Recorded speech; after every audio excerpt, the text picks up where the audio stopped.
अपने गंतव्य स्थान पर कब पहुंचेगी ये समझना बहुत मुश्किल है। सरकार की साजिश है, गहरी चाल है।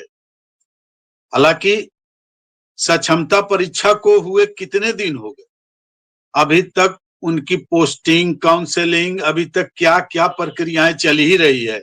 औपबंधिक, निबंधित और नियुक्ति और पदस्थापन तो ये भानुमति का पिटारा है।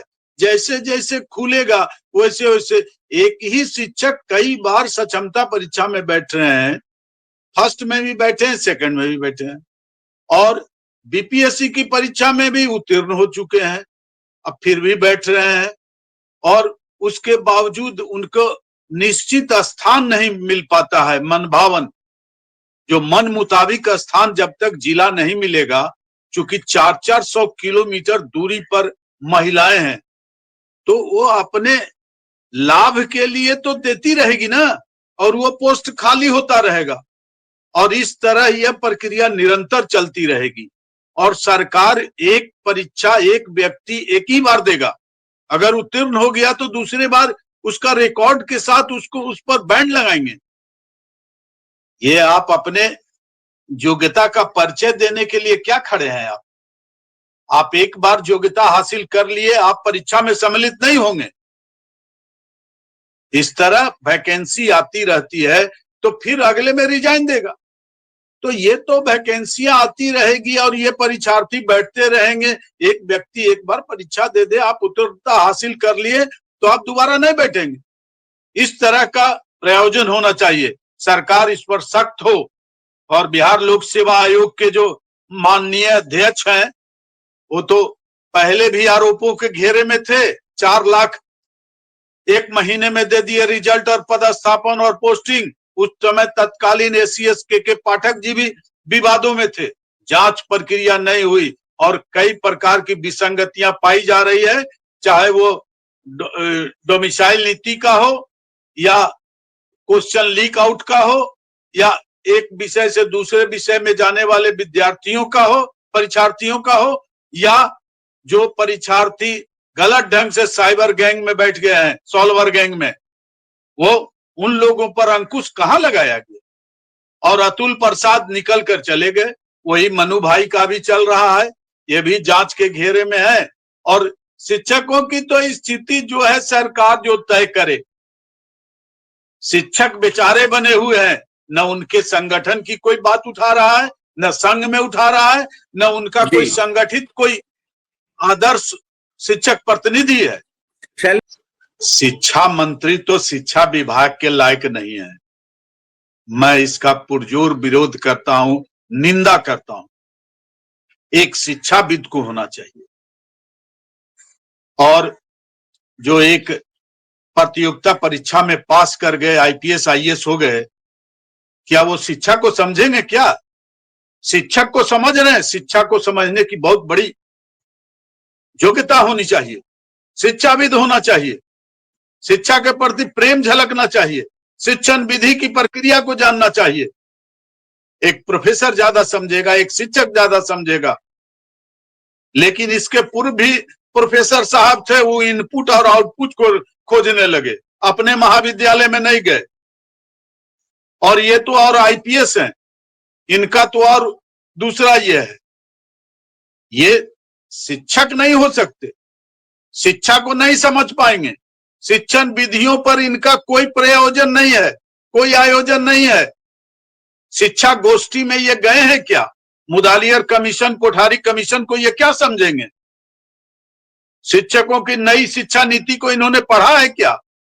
नई शिक्षा नीति में किन किन नियमों का प्रावधान है, कौन कौन से उसमें मुद्दे हैं, और किन मुद्दों पर नई शिक्षा नीति लाई जाती है 10 वर्षों के अंतराल में, 15 वर्षों के अंतराल में। ये इनको जानकारी नहीं है। ये प्रशासनिक पदाधिकारी हैं। और वही हाल शिक्षाविद के रूप में एसीएस साहब का है, इनकी भी स्थिति वही है। ये तो सलाहकार के रूप में है, और लेकिन शिक्षा विभाग का दारोमदार इन्हीं पर है। इनसे बढ़िया और एक एस सज्जन कुमार एससीईआरटी के हैं, इनके चारों ओर जितने पदाधिकारी और सलाहकार हैं सब भ्रष्ट हैं, भ्रष्टाचार की गंगोत्री है। और इनके तमाम जिलों में जिला शिक्षा पदाधिकारी, प्रखंड स्तर से जिला शिक्षा पदाधिकारी स्तर तक का जितना भी पदाधिकारी है वो सब कमीशन खोर है, सब भ्रष्टाचार में लिप्त है। 262 नलकूप खराब हो गए, ये समरसेबल, क्या स्थिति होगी?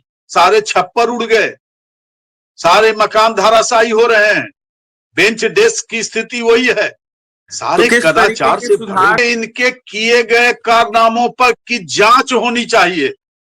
जो कारनामे इनके प्रखंड शिक्षा पदाधिकारी जो मिड डे मील के नाम पर वसूली कर रहे हैं और आरोप लगा रहे हैं अंडा चोरी का शिक्षकों पर, शर्म नहीं आती है ऐसे पदाधिकारियों को?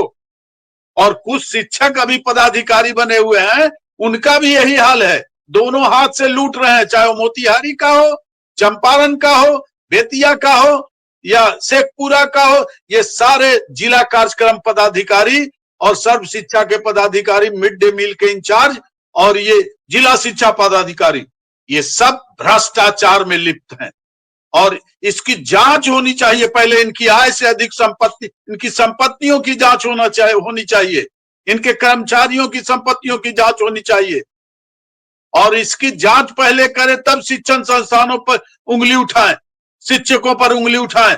आज जो महिलाएं प्रताड़ित हो रही है 400 किलोमीटर पर, उनके स्थानांतरण की व्यवस्था ये चरणबद्ध आंदोलन की तरह ये चरणबद्ध स्थानांतरण करते हैं, करने की सोच रहे हैं। तो क्या चैलेंज दिख भगत है, ये सब दिख रहा है, लेकिन शिक्षक न्यायालयों की ओर कूच करते हैं, शिक्षक सदन की ओर कूच करते हैं, शिक्षक राजनीतिज्ञों के पिछलग्गू बने हुए हैं और कुछ शिक्षक प्रतिनिधि हैं वो चुप हैं और वो भी पिछलग्गू बनने की लालसा में हैं कि अब तो मेरा वेतन फिक्स हो गया और मेरा आजीवन पेंशन फिक्स हो गया। सड़कों पर आइए, सड़कों पर उतरना होगा, विद्यालयों में तालाबंदी करनी होगी, इनके द्वारा आयोजित कार्यक्रमों का बहिष्कार करना होगा। परीक्षा मूल्यांकन में सारे शिक्षक लिप्त हो जाते हैं, अभी डिप्टेशन में लिप्त है, परियोजना में लिप्त है, इनके सारे कार्यक्रमों का विरोध करना होगा और आंदोलन का एक बनाना होगा, प्लान बनाना होगा। मैं साझीदार रहूंगा, मेरे जितने भी अखिल भारतीय शैक्षिक संघ के लोग हैं इसके लिए तैयारी में जुटेंगे। आप पहले आह्वान तो कीजिए, आपको ओहदा दिया गया है विधान परिषद सदस्य का, आपको ओहदा दिया गया है संघ के अध्यक्ष और महासचिव का, आप आह्वान कीजिए, मैं आपके साथ हूं। और सड़कों पर आंदोलन जब तक नहीं होगा, शिक्षक की समस्याएं यथावत रहेगी, चाहे वो नियोजन का हो, बिहार लोक सेवा आयोग का हो, स्थानांतरण का हो, पदस्थापन का हो, पदोन्नति, प्रोन्नति, वेतनमान।